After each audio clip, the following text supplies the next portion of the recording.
This next activity, sensing emotions, I used to use as a teacher. It's about being a bit creative and abstract with emotions. I used to ask pupils to use their 5 senses and imaginations to think about emotions in a slightly unusual and abstract way. For example, if you could smell happiness, what would it smell like? Well, I think that's freshly baked bread, but you might think it's something different.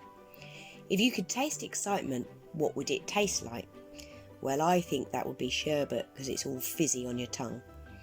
If you could hear anger, what do you think it would sound like? That one seems a bit obvious to me. It's got to be thunder. If you could touch fear, what would it feel like? Well, for me, I would have that as ice. If you could see sadness, what would it look like? To me, it would be a lonely teddy bear sitting on an empty bench. You can try the 5 senses on all of these emotions and different ones too. So for example, what do you think fear would smell like? What do you think happiness would sound like? What do you think excitement would look like? And for new emotions, for example, what do you think confusion would taste like? And what do you think disgust would feel like? You could also wonder what animal, weather or colour is most like any particular emotion. I think sunshine is like happiness, fog like fear, and thunder and lightning like anger.